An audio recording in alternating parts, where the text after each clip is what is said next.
Continuando a leitura do Srimad Bhagavatam, canto 8, capítulo 19, o Senhor Vamanadeva pede caridade a Bali Maharaj. Hoje temos o verso número 1 e 2. Shri Shuka Uvacha iti vairocha nirvakyam dharma yuktam sunritam Nishamya Bhagavam Prita Pratinandye Damabravit. Então a tradução é a seguinte: Shukadeva Goswami continuou.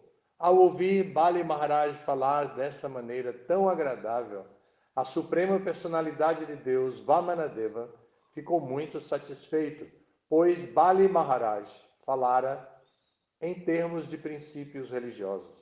Foi então que o Senhor passou a louvá-lo. Então, o verso número 2, eu vou ler só a tradução e o significado, vou ler sozinho. A Suprema Personalidade de Deus disse: Ó Rei, na verdade és sublime, porque teus atuais conselheiros são brahmanas descendentes de Brigu, e porque o instrutor de tua vida futura é teu avô, o pacífico e venerável Prahlada Maharaj. Tuas afirmações são a própria verdade, e elas concordam completamente com a etiqueta religiosa. Elas seguem a mesma linha de comportamento de tua família e põem em relevo tua reputação. Agora o significado. Prahlada Maharaj é um vívido exemplo de devoto puro. Alguém poderia questionar que, como Prahlada Maharaj, embora muito velho, estava apegado à sua família e especificamente ao seu neto Bali Maharaj, de que maneira poderia ele ser um exemplo ideal? Portanto, este verso usa a palavra prashanta. O devoto é sempre sóbrio. Ele nunca se deixa perturbar por circunstância alguma. Mesmo o devoto que permanece na vida de grihasta e não renuncia às posses materiais deve ser tido como prashanta, sóbrio, devido à sua devoção pura ao Senhor.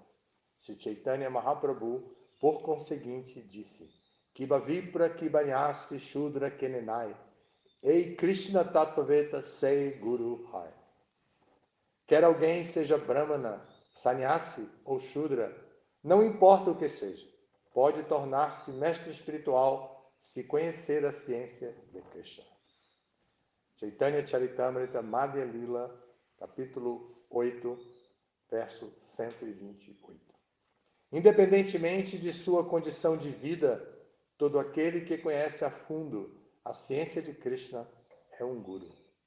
Logo, em quaisquer circunstâncias, Prahlada Maharaj é um guru.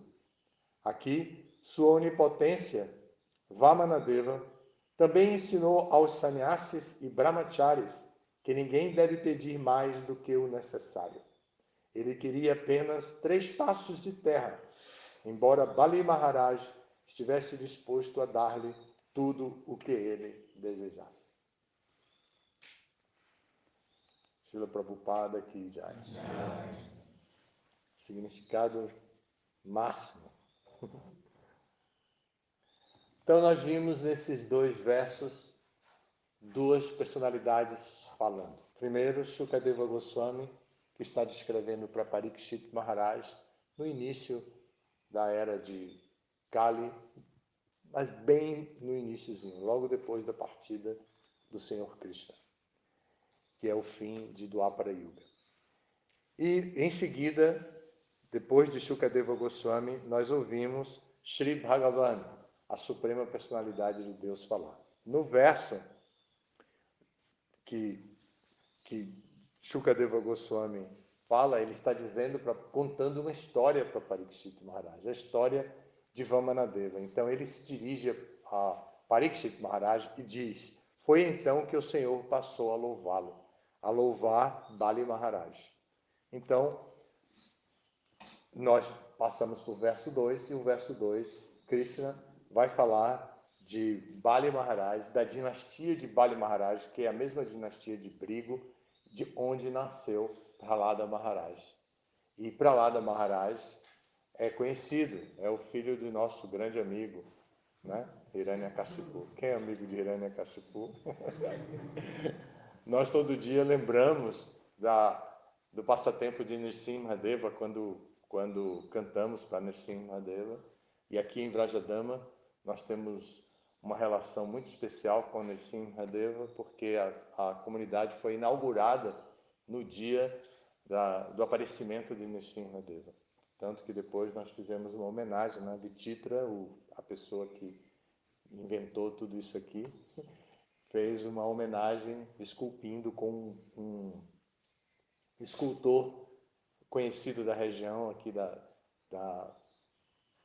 dessa arte de esculpir em barro, né, em cerâmica, esculpiu o Senhor Nrsimhadeva ali na parede, que foi um trabalho bem difícil por ser vertical, assim, sem a chance de colocar em outra posição e tal. Ele fez, vocês podem observar, é muito bem feito. Com o passar do tempo, a pintura foi desfeita, ele faleceu e as filhas dele vieram e também são artistas e fizeram então a recomposição da pintura e está bem recente agora. Isso foi depois que Maharaj reformou todo o templo. Elas apareceram do nada, ninguém mandou chamar. A gente pensava, o que vai acontecer com Nrsimhadeva? Não foi assim? Aí de repente... Eu até pensei que ia cair, porque como comecei a tirar um pouco, ele estava muito, aquela janela ali embaixo. Imagina, né? Aí de repente as meninas apareceram, meu pai, ninguém nos vê, aquilo que meu pai fez. Você pensou? Aí todo mundo, não, então vocês são artistas também, então vocês têm que fazer o trabalho do seu pai. E era sim, vieram, ficaram aqui um tempão, não foi? Com andames e tudo, tivemos que armar andames e as meninas lá pintando, já eram adultas. E pintaram, foi bem bacana. Bom, então nós temos essa relação com Prahlada Maharaj e com Nrsimhadeva, que foi derrotado pela devoção de Prahlada. Ele não fez nada, absolutamente nada. Era pai dele, ele não podia mesmo fazer. Então ele simplesmente disse ao pai, por favor, se renda à Suprema Personalidade de Deus. Mas o pai não estava interessado nisso. E depois do pai ter feito muitas maldades com ele, hoje a gente tem mais essa noção de pais que fazem maldades com os filhos, né? Toda hora a gente ouve uma notícia de aborto, de matança de crianças, o pai maltratou a mãe, matou a madrasta, maltratou, matou. Toda hora tem um escândalo desse tipo. Mas naquela época as famílias tinham outra estrutura e nem imaginaram um pai poder fazer isso com o filho. Sempre tinha alguma coisa, mas aqui é a situação emblemática. Então, o pai, Prahlada Maharaj, tentou matar o pai de Prahlada Maharaj, Hiranyakashipu, tentou matar Prahlada muitas vezes. E ele foi protegido pela Suprema Personalidade de Deus e o pai perguntou, de onde vem essa sua força? Esse poder que você tem? O Prahlada disse, vem de Deus, que é sua autoridade também, pai. Minha autoridade não é. Onde ele está? E aí tem toda uma situação e ele pega a sua espada e nervosinho, que ficou nervosinho, né? Aí pegou a espada e golpeia assim uma pilastra, dizendo, e ele está aqui também? Porque Prahlada disse que ele estava em todo lugar. Aí de dentro do pilar sai Nrsimhadeva. E ninguém podia imaginar que uma pessoa que tivesse ferro lá dentro, né? Saiu Nrsimhadeva com a forma monstruosa, assim, metade homem, metade leão. E aí deu fim nele em Hiranyakashipu. Então esse é o Prahlada Maharaj, mas agora ele está idoso, tem um neto que é Bali Maharaj, e Bali Maharaj está numa situação difícil com a história de Vamana Maharaj. Vamanadeva, ele está numa situação bem difícil, porque ele é o rei. Ele tem que oferecer para quem visita um palácio, quem visita o rei, ele tem que oferecer tudo que a pessoa precisa, tudo que a pessoa quer, tudo que a pessoa pede. Então, quando aparece um Brahmana anão, e ele vai atender Bali Maharaj, que era o proprietário de todas as terras, ele vai atender o anãozinho, e ele pergunta: o que você deseja? E aí o mestre espiritual dele, que era Shukracharya, que era o mestre de todos os demônios, assim, ele era descendente de Hiranyakasipu, então ele era da dinastia dos Suras. Então, o Shukracharya, que era o mestre da família, diz para ele: não faça isso. Ele está disfarçado, ele é Vishnu. Aí ele entra em choque. Né? Como? Se Vishnu vem à minha porta, meu mestre Shukracharya está dizendo que é o próprio Vishnu. Eu devo acreditar nele porque está dizendo que é o Vishnu. Mas eu já sei que não se pode deixar de servir a Vishnu. E agora ele está aqui. Ele vem na forma de um brahmachari anão. Ou seja, o brahmachari é digno de receber caridade. E agora ele está aqui. Aí ele entra em choque e resolve atender o Senhor Vishnu e diz: o que você deseja? Aí Vishnu diz: 3 passos. Aí ele olha o tamanho das pernas do menino, né? E diz: tá bom, vou dar, pode. Então você pode escolher e dar os seus 3 passos de terra, os 3 passos sobre a terra. Aí ele dá os 3 passos e fura a cobertura do universo. E diz: e agora, onde eu ponho o terceiro? Onde eu ponho o meu pé? Aí Bali Maharaj, completamente assustado, diz: põe aqui, na minha cabeça. Essa é a história que está sendo contada paulatinamente entre Shukadeva e Parikshit. E agora Shukadeva está dizendo para Parikshit o que o Senhor Vishnu, o que a pessoa, a Suprema Personalidade de Deus, Bhagavan, disse diretamente nessa situação. Então aqui ele diz: a Suprema Personalidade de Deus, Vamanadeva, diz: ó rei, ele está falando com Bali Maharaj. Na verdade,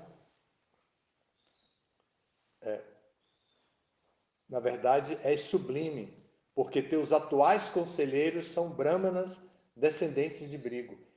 A história é que havia uma grande situação.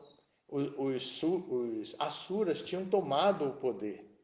A mãe dos semideuses, Aditi, tinha feito um sacrifício, Payovrata. E desse sacrifício aparece Vamanadeva, para poder ajudar a recuperar as residências dos semideuses que tinham sido tomadas pelos Asuras. Bali Maharaj nasce na família de Asura, mas nasce como neto de Prahlada Maharaj, bisneto de Hiranyakasipu. Então, o mestre dele é o mesmo mestre da família, Shukracharya, um guru de família. Isso era muito tradicional antigamente. Prabhupada teve um guru de família também, antes de Bhaktisiddhanta Saraswati. Então, Vamanadeva aparece e vai até o rei, Bali Maharaj. E Bali Maharaj era o rei que estava no poder de todos os lugares, ou seja, ele estava legitimando que os semideuses não tinham direito às suas terras, às suas posses que haviam sido tomadas pelos Asuras. Então, Vamanadeva chega ao rei e diz: eu quero alguma coisa. Então, aqui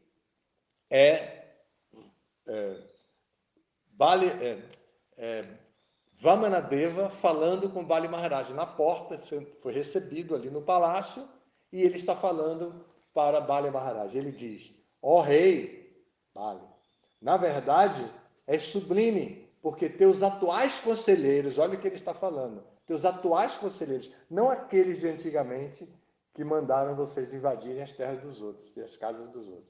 Teus atuais conselheiros são brahmanas descendentes de Brigo.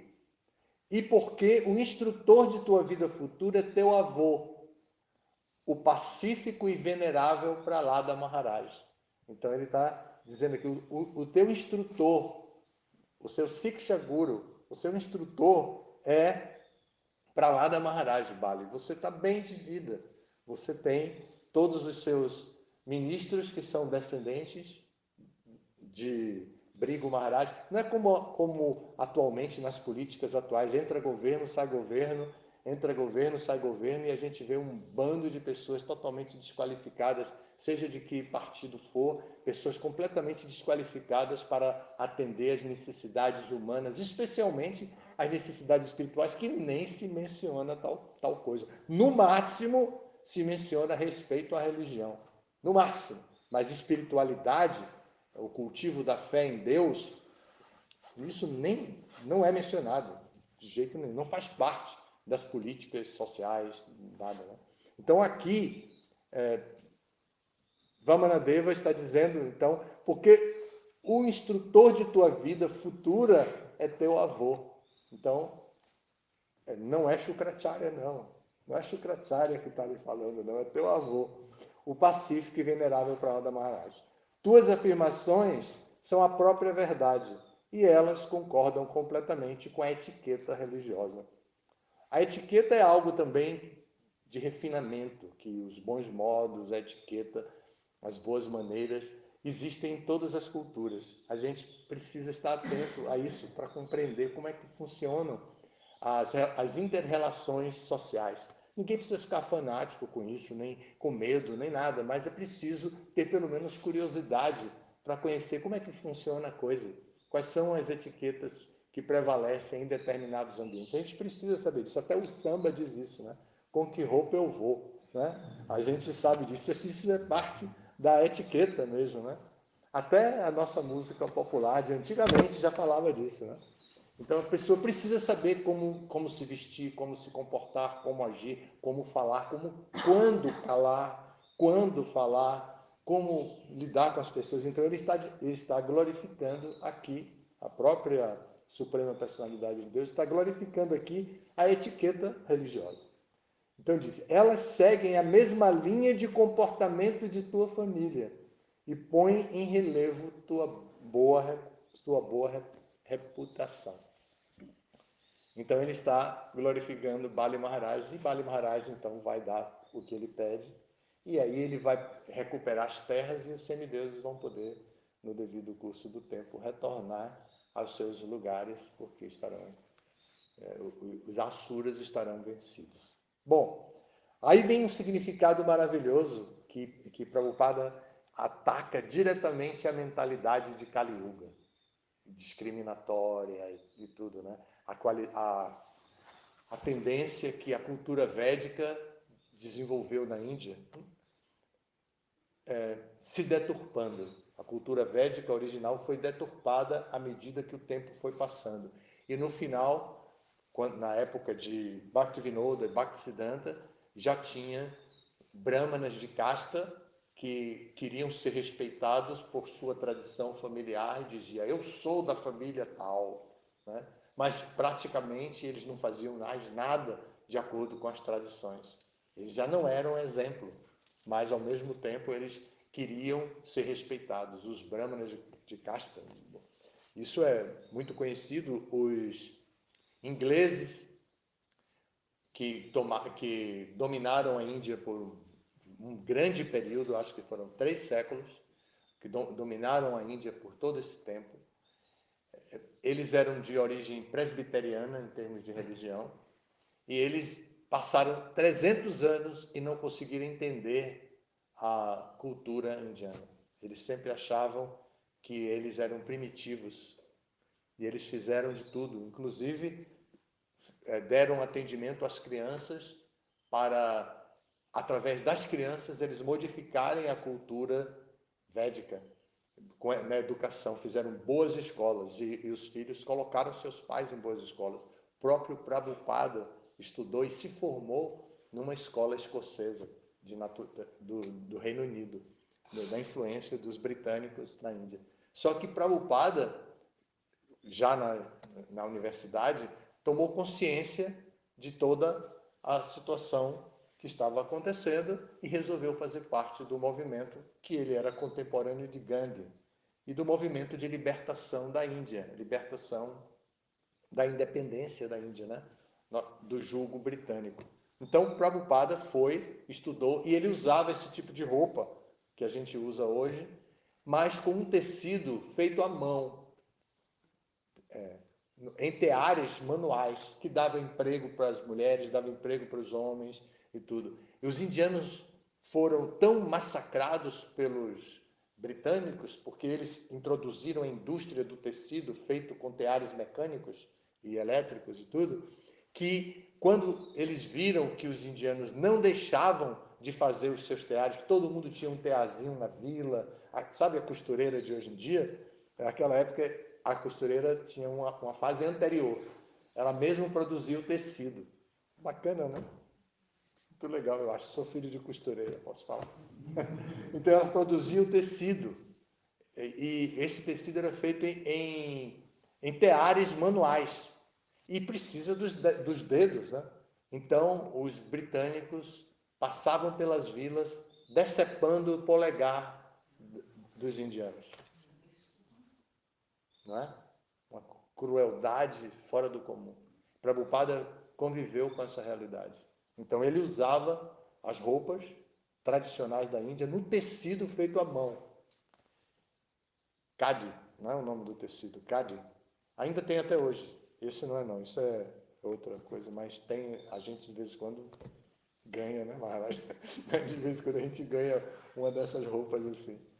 Aí Prabhupada estava com essa roupa no dia que ele visitou Bhaktisiddhanta Saraswati. E assim como aqui, a gente olha vocês, da posição que eu estou, eu posso ver como vocês estão vestidos, que tipo de cabelo, de penteado vocês usam, se tem barba, se não tem barba, se está de tílica, se não está de tílica. Da mesma forma, a gente tem alguma noção de vocês. Bhaktisiddhanta olhou para Prabhupada e viu a roupa dele e disse, esse aí deve ser um universitário de esquerda. Deve ser a favor da independência da Índia.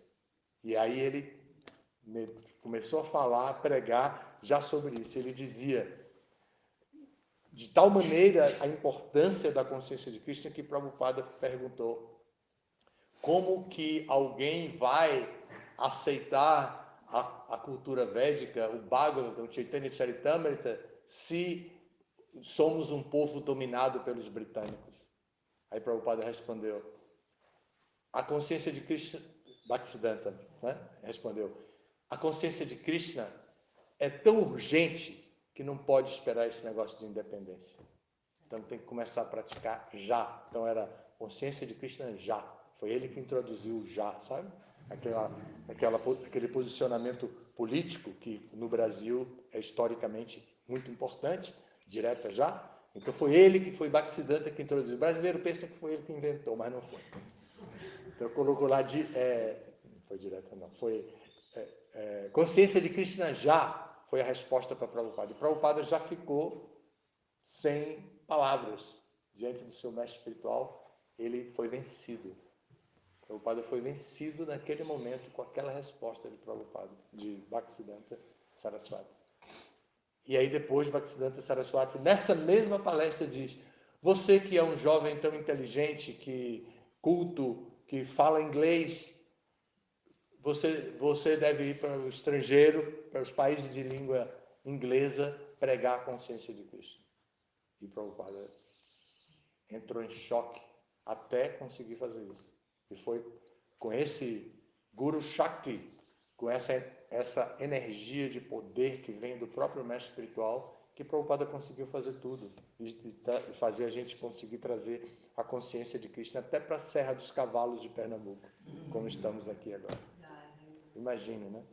E isso é o poder, isso é Guru Shakti, que ainda está lá. Quem quiser é só se conectar, e a gente se conecta sem nenhum tipo de substância intoxicante ou que modifique o estado normal de nossa consciência. Isso é muito importante para a gente. A gente só se conecta com a energia espiritual através do poder espiritual do Mahamantra Hare Krishna, do poder espiritual do Prasada, do poder espiritual da associação com os devotos. Aí a gente se contagia. De repente a gente vê o povo pulando, dançando, e você, poxa, essa pessoa era tão sóbria, e agora chega na sala do templo, aí está desvairado, pulando, dançando e tudo mais. Isso é o quê? Poder espiritual de Krishna, a energia espiritual de Krishna. Não é farsa. Não é farsa. é genuíno.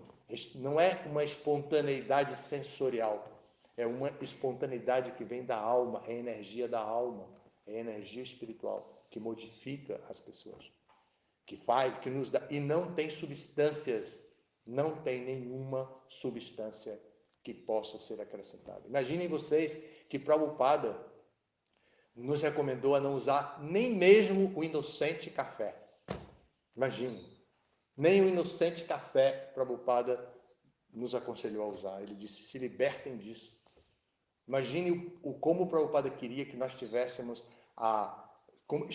completamente limpos para poder receber a consciência de Krishna. Esse é Prabhupada, e a gente gradualmente vai dando passos para chegar até esse ponto e poder seguir Prabhupada inteiramente. Né? Essa é a nossa linha.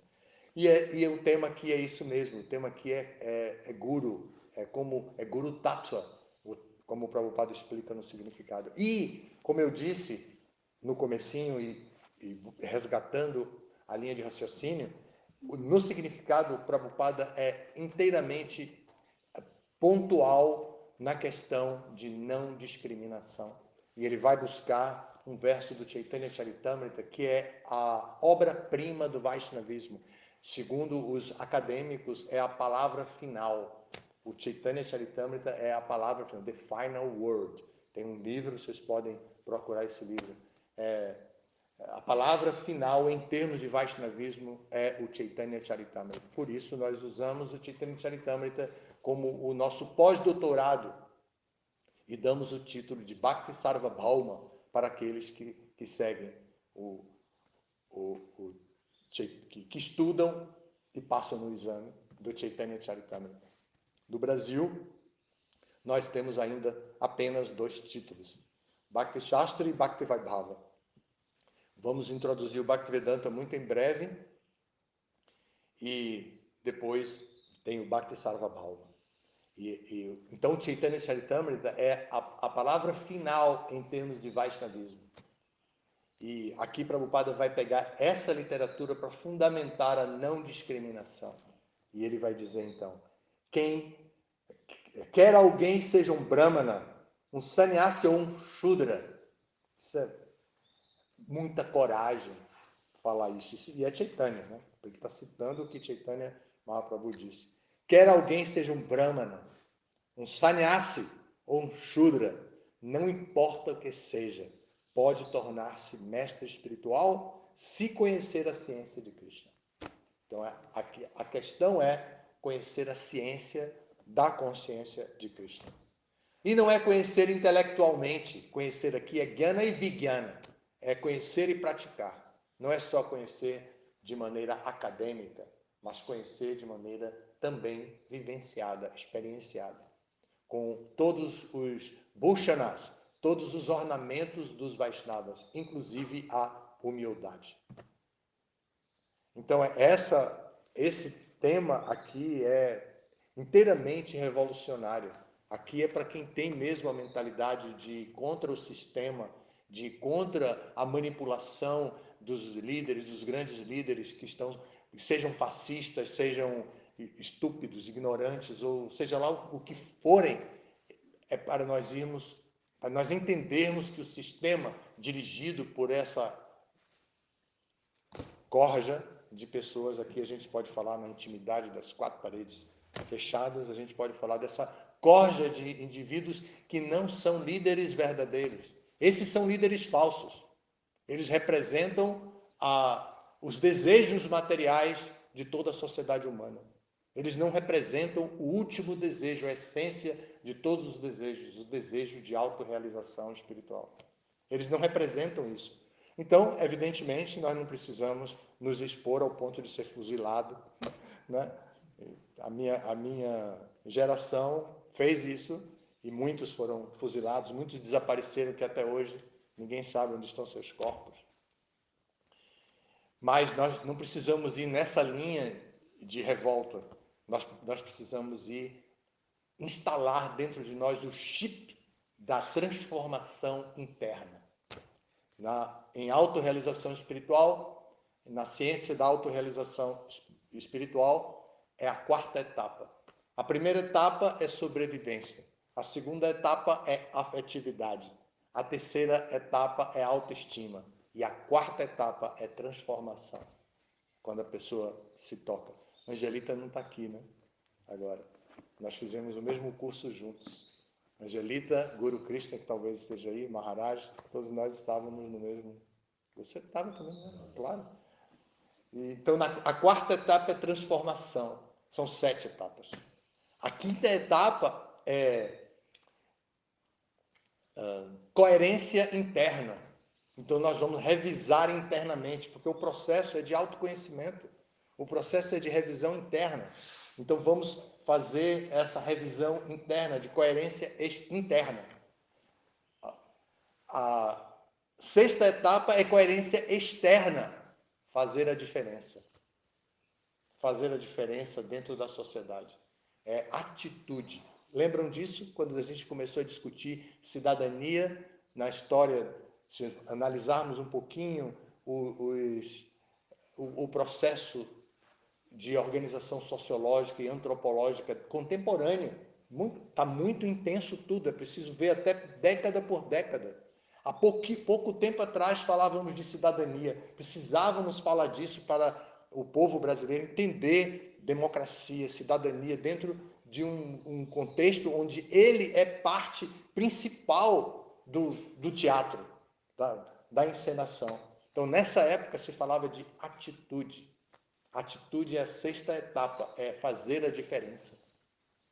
E a sétima etapa, servir. Imagina. Prabhupada deu a sétima etapa instantaneamente, tem que servir. Espírito dasa no dasa, foi o que Prabhupada disse. Baseado em quem? Em Chaitanya Mahaprabhu. Foi Chaitanya Mahaprabhu que se declarou assim. Dasa no dasa, servo do servo. Então, o significado aqui de Prabhupada nos estimula todo esse tipo de experiência de inserção social sem temor e tendo a visão de mundo muito clara, e sabemos que nós somos idealistas, nós temos uma ideologia para levarmos para a sociedade. Não podemos mais nos filiar a nenhum tipo de linha ideológica de melhoramento político da sociedade. Isso é para outras pessoas. Já tem muitas pessoas convencidas para fazer isso. Deixe que façam. Então, são tão poucos devotos que levantam a bandeira da ideologia espiritual.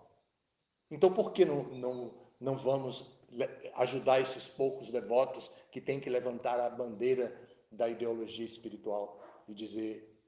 vamos pensar em autorrealização. A quarta etapa é transformação. Transformação já. Por que não podemos fazer isso? Ir para a rua cantando Hare Krishna e por dentro dizendo transformação já, transformação já. Por que não podemos dizer isso? Até o grito de guerra quando saímos a Harinama pode ser esse. Transformação já! Hare Krishna, Hare Krishna. Por que não podemos fazer isso? Podemos sim. Nas canções de motivação congregacional, eles começam com Bhaire, significa isso. Bhaire significa, ó irmãos, vamos lá, irmão. Bhaire, Sharira Vida Jal, é o que a gente mais conhece, né?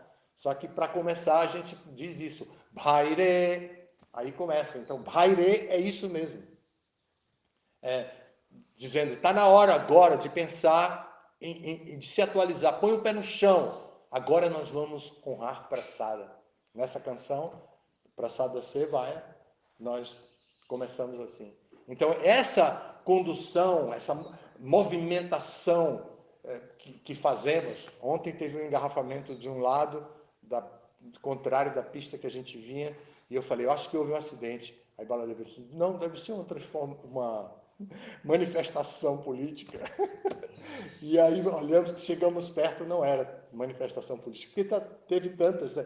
Pernambuco é conhecido pelo espírito de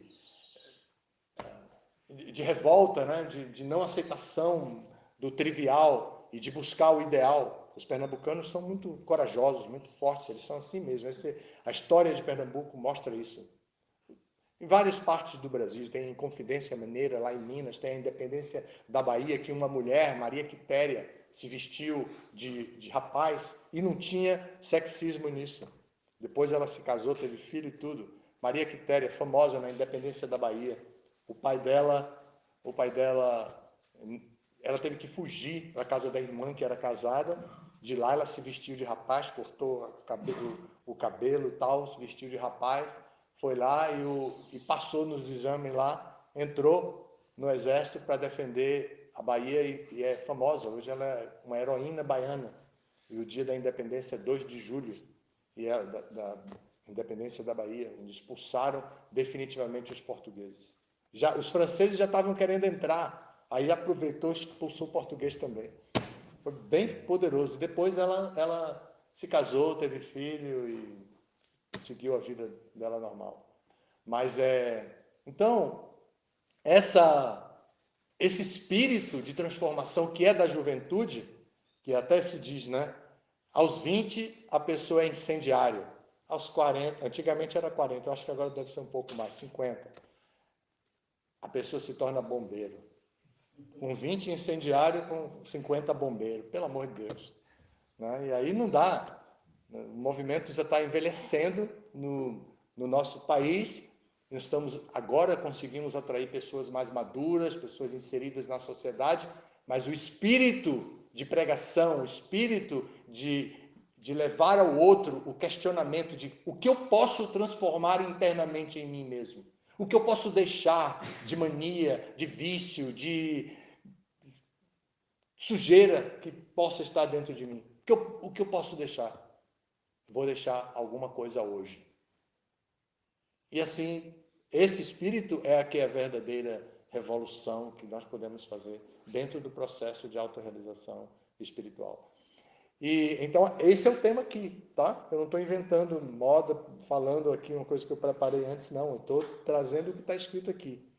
Prabhupada conclui com um parágrafo. Aqui, sua onipotência Vamanadeva também ensina aos sannyasis e brahmacharis que ninguém deve pedir mais do que o necessário. Ele queria apenas 3 passos de terra, embora Bali Maharaj estivesse disposto a dar-lhe tudo o que ele desejasse. Então aqui também vem agora uma crítica de Prabhupada à institucionalização do sistema Varnashrama na Índia, pelo brahmanismo, a tendência de introduzir a cultura védica dentro do sistema vigente da Índia. Então, Prabhupada está indo agora, ele vai pegar os sannyasis e os brahmacharis. Não tem que pedir caridade para ficar rico, não. Não é para ficar rico, para desfrutar independentemente, como muitos faziam. Muitos fizeram isso, se tornaram líderes de seitas para poder enriquecer com as doações dos membros da sua seita. Não, é para pregar a consciência de Krishna. Então, vai pedir doação para poder comer e beber água limpa, né, água potável, mas vai usar tudo para Krishna, para desenvolver a consciência de Krishna, seus sannyasis e brahmacharis. Isso é Prabhupada dando uma dura aqui agora para os sannyasis e brahmacharis. Ele pegou em poucos parágrafos, pegou todo mundo. E quem ele glorificou? Quem? Vocês lembram do começo da conversa? Vou ler aqui para vocês verem. Mesmo o devoto que permanece na vida de Grihasta e não renuncia às posses materiais deve ser tido como prashanta. Sóbrio, devido à sua devoção pura ao Senhor. O Prabhupada está legitimando a sociedade dos grihastas. Na história do nosso movimento, quando o Prabhupada percebeu que não podia fazer um movimento com apenas 12, ele pensava em 12, são 11 apóstolos ou 12? 12. O Prabhupada queria 11. Ele queria 11 brahmacharis viajando com ele. Ele não pensava que ele ia ter um templo com ashram. Quando ele veio para aqui, ele pensava que ele ia ficar viajando e que a sociedade ia aceitar, e ele ia dizer para o pai, para a mãe dos jovens, introduza a consciência de Krishna no seu lar, e aí saía, ia para outro lugar. Mas que nada, os meninos aceitavam, as meninas aceitavam, mas os pais não aceitavam.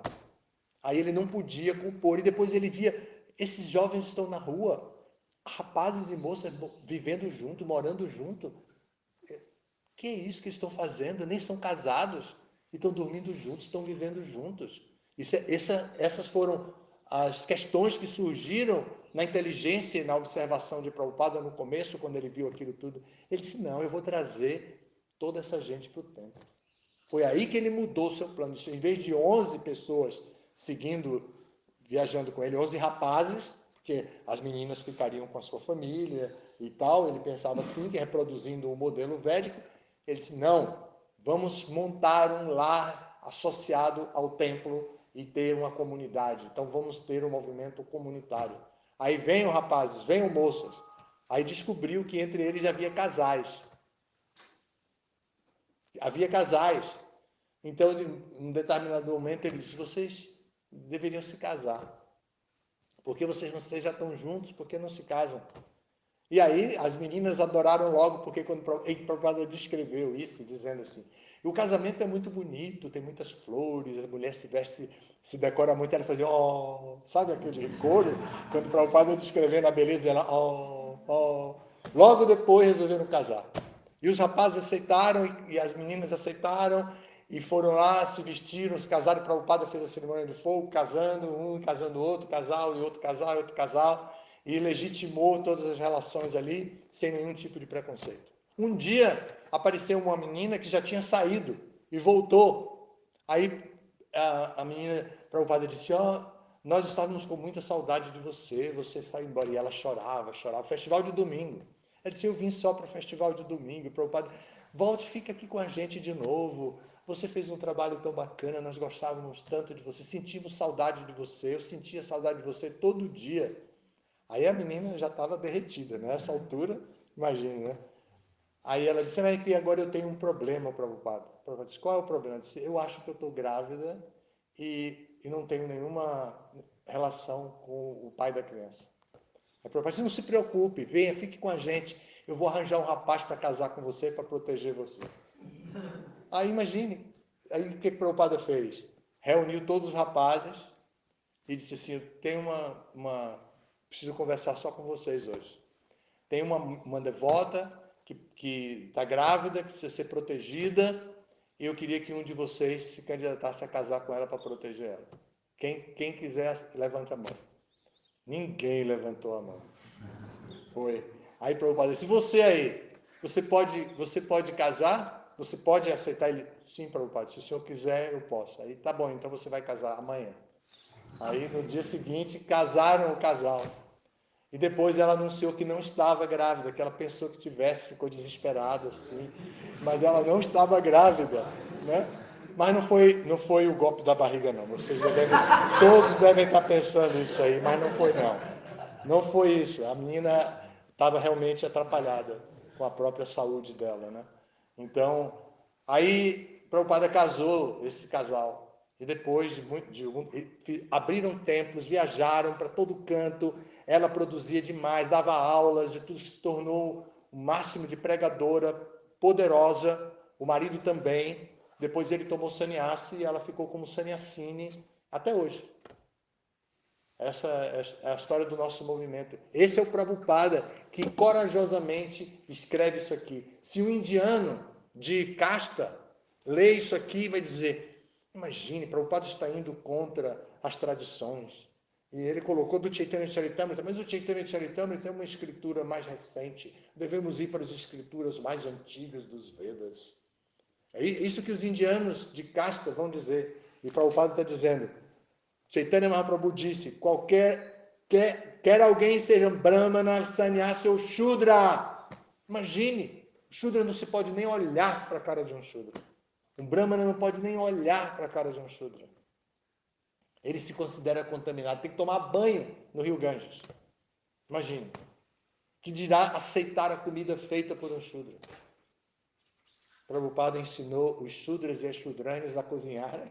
E eles cozinharam, Prabhupada deu iniciação, deu cordão de Brahmana, deu mantra, Gayatri, deu tudo. E pode cozinhar. E eles cozinharam e Prabhupada se deliciava com a comida. E tudo mais. Esse é o nosso Prabhupada. Esse é o nosso Prabhupada. Nenhuma discriminação. Nenhuma discriminação. Simplesmente a aceitação de quem quer que conheça a ciência da consciência de Krishna pode ser um mestre espiritual. Isso vale para as devotas também. Tem em outras áreas que Prabhupada fala sobre as devotas também se tornarem mestres, né? Mestres espirituais, gurus. Aqui não está especificamente, mas está muito claro. Quando ele diz Brahmana, Sannyasi ou Shudra, não sobra nenhum ser humano. Todos estão dentro. Todos estão dentro. Então aqui é mais generalizado. Mas tem outros que ele diz, vocês, rapazes e moças, meus discípulos e discípulas devem depois se tornar mestres. Então aqui é mais generalizado. Pois é, esse é o Bhagavatam, remontando ao Chaitanya Charitamrita, a missão do Senhor Chaitanya, que não é um oba-oba, não é uma coisa externa de só mudar o hábito, se transformar em monge, não é isso. E também não é uma religião acomodada, institucionalizada, que venham para o nosso templo, aqui nós temos uma cerimônia ritualística. Não é isso. Não é isso. Nós temos que ir atrás das pessoas, nós temos que correr atrás das pessoas, como ontem Maharaj citou na palestra dele, que é uma inversão já, mas é uma necessidade criada pela era de Kali. As pessoas, nessa era de Kali, de acordo com o Bhagavatam, são manda sumanda, elas são preguiçosas. Aí o Bhagavatam diz, são preguiçosas, na verdade super preguiçosas. Manda e sumanda, sumanda é super preguiçoso. Manda, sumanda. Isso é que o Bhagavatam diz das pessoas. Preguiçosas. A gente tem que ir em casa. Eu sou um exemplo disso. O devoto foi na minha casa para me apresentar a consciência de Cristo. Eu nunca tinha visto devoto nenhum. Ele conseguiu de alguma forma um contato. Foi lá, eu estava deitado na cama lendo. E quando ele bateu na porta da minha casa. Então eu sou esse sumanda que foi salvo nessa situação. E aí pronto. Fui para a luta. A luta está aí. A gente precisa pregar, ajudar as pessoas a compreenderem a sua verdadeira natureza e se transformarem, aceitarem o quarto nível. Porque ficar nesse circuito de sobrevivência, afetividade e autoestima? Né? Autoestima me ofendeu, peço desculpas, eu só aceito, só vou mudar com vocês se você pedir perdão, colocar a cabeça nos meus pés. E a pessoa luta por isso. Até entre devotos acontece isso. Então, sobrevivência, o tempo inteiro lutando para sobreviver dentro desse mundo, para encontrar o amor perfeito e para ser reconhecido dentro da sociedade, que tem mágoas e trabalha com suas mágoas, funcionam no presente, suas mágoas do passado funcionam no presente para determinar o comportamento social do indivíduo. Pelo amor de Deus, a qualquer momento podemos morrer. A qualquer momento podemos morrer. Gurudev, o áudio parou. Deve ter ficado aborrecido. Ficou aborrecido, né? O áudio daí, né? Acabou também a aula. Alguma pergunta?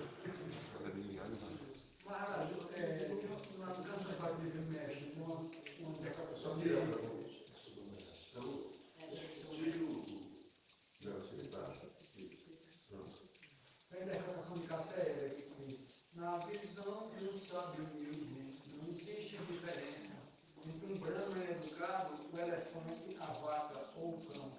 E um comedor de cachorro tem a ver com o que o senhor falou? É o Bhagavad Gita.